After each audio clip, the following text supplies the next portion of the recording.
Hey guys, so in this lecture we are going to be reviewing the different types of sentence structures. We already went over this in the first grammar unit, but we're going to be revisiting these structures so that we can work on elevating our own sentence structures to write more specific and complex thesis statements.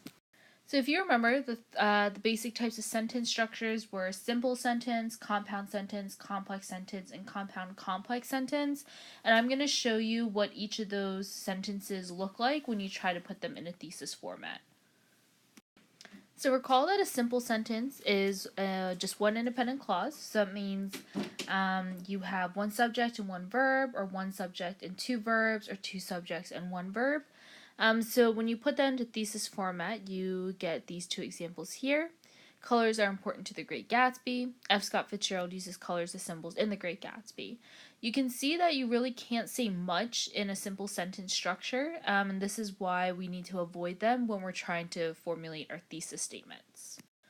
A compound sentence is when you have two independent clauses joined by a coordinating conjunction or fanboys. So if you guys remember that acronym, for, and, nor, but, or, yet, so.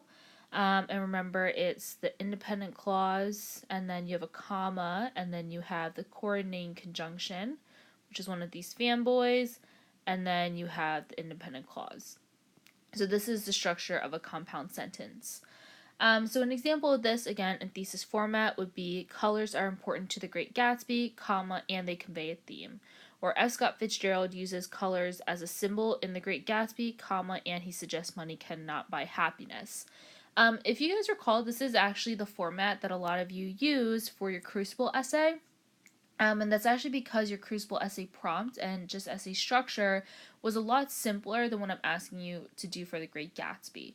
So compound sentences, they are more complex than simple sentences, but you are still kind of limited in the kinds of relationships that you can show between the two ideas, between these two main ideas here, the two clauses. So the next sentence structure that we're going to go over, which is the complex sentence, is the one that I'm actually going to most highly recommend for when you write a thesis statement. So remember that a complex sentence is one independent clause and one or more dependent clauses. And those dependent clauses are marked by a subordinating conjunction. So the way I explain this to you to help you remember if a word is a dependent or, not dependent, a subordinating conjunction or a coordinating conjunction, is if you add one of these words before an independent clause, it makes it an incomplete thought. So instead of saying, I went to school, right, which is a complete thought, that would be an independent clause, as soon as I include the word after, it makes it an incomplete thought or a dependent clause. So after I went to school. The reason why that clause is incomplete is because that thought is incomplete, right? After you went to school, what happened? So subordinating conjunctions, these words mark the beginning of a dependent clause.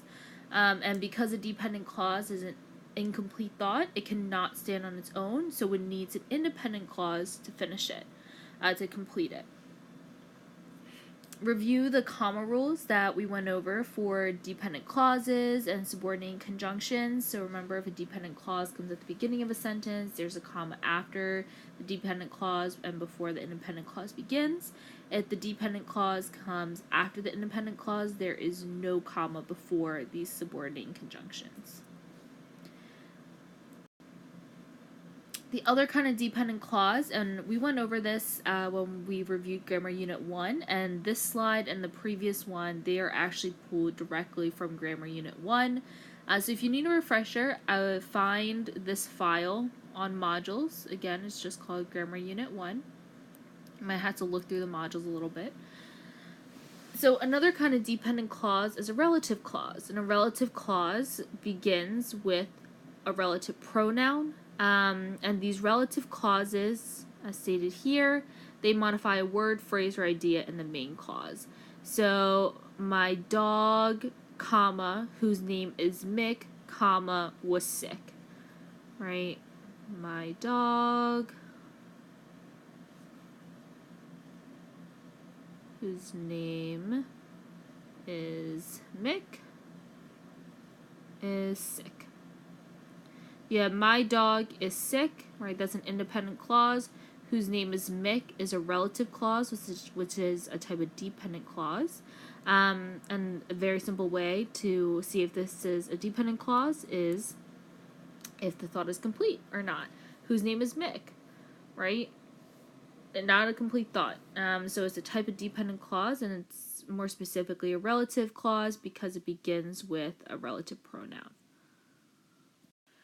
So we have a few examples here of complex sentence structures that have been used to formulate thesis statements. So I'm just going to go through these one by one and just point out the relative clauses to you, the relative pronouns, the subordinate conjunctions, and hopefully you can see why complex sentences are more conducive to writing complex thesis statements, simply because of the flow. There is more of a flow in the complex sentences than there is in a compound sentence. And with the abundance of subordinate conjunctions and relative pronouns available to use, you're able to make the connection between your two clauses, between your two ideas in the sentence, much more specific. All right, so the first example. F. Scott Fitzgerald uses the colors gray, brown, and black, which all symbolize the dissatisfaction of the upper class, in order to show that money cannot buy happiness. So we have our independent clause here. F. Scott Fitzgerald uses the colors gray, brown, and black. And then we have our relative pronoun, which marks our dependent clause, which all symbolize the dissatisfaction of the upper class. And because this relative clause is falling in between the sentence, we have commas to separate it. And then we have a dependent clause right here to finish off the sentence. So let's make that yellow. In order to show that money cannot buy happiness. And if you look at the list of subordinate conjunctions 2 slides before this, you will see that in order to is a subordinate conjunction. Next one, to show that money cannot buy happiness. So again, here, to show that subordinate conjunction, money cannot buy happiness. And because this is a dependent clause and it comes at the beginning of a sentence, that's why we have a comma right there. F. Scott Fitzgerald uses the colors gray, brown, and black as symbols for the dissatisfaction of the upper class. So here we have just one dependent clause and one independent clause. And this previous example, the which all symbolize, this should actually be another color, the relative clause, so we'll make that yellow. Because this is a dependent clause. All right, on to number 3. To show that money cannot buy happiness, F. Scott Fitzgerald uses the colors gray, brown, and black, which symbolize the dissatisfaction of the upper class. So I will admit this is a bit awkwardly worded, but it still works. So we have, again, this relative pronoun here, which, and whenever you see a relative pronoun, it indicates that this is a relative clause, which is a type of dependent clause. The one rule about dependent clauses, is if a dependent clause comes after an independent clause, you don't need a comma before that subordinate conjunction, but with relative clauses, it's different. With relative clauses, whenever you use a relative pronoun, you need a comma before it unless it's the word that. So if you have any questions about relative clauses, come see me, or relative pronouns, or if you would just want to review grammar, you can come and stop by. So we have the dependent clause here to show that money cannot buy happiness. We have the independent clause, F. Scott Fitzgerald uses colors gray, brown, and black. And then we have the relative pronoun, which indicates that what comes after it is a relative clause, and therefore a dependent clause, which symbolize the dissatisfaction of the upper class. Last but not least, though one may think money leads to fulfillment, right? So we start this thesis statement off with a dependent clause. Though one may think money leads to fulfillment, And though is our subordinate conjunction, and then because we start our sentence with a dependent clause, we have a comma. F. Scott Fitzgerald uses the colors gray, brown, and black as symbols for the dissatisfaction of the upper class in order to show that money cannot buy happiness. So we have F. Scott Fitzgerald uses the colors gray, brown, and black as symbols for the dissatisfaction of the upper class. And then we have another dependent clause here in order to show that money cannot buy happiness. So hopefully this shows you why complex sentences give you a lot more freedom in your sentence structure to create and articulate more complex and specific thesis statements than simple sentences do.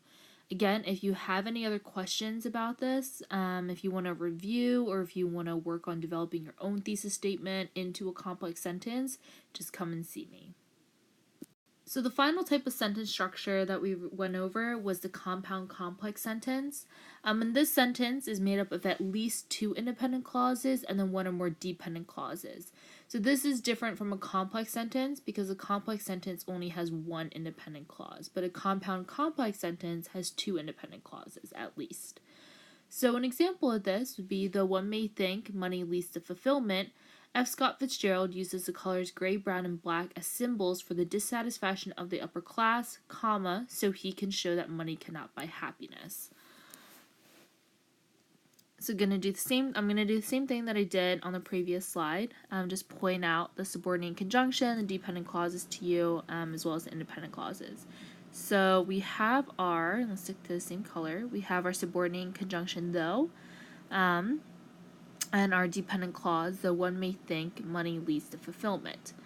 And again, because the dependent clause is starting off the sentence, we need to separate the dependent clause from the independent clause with a comma.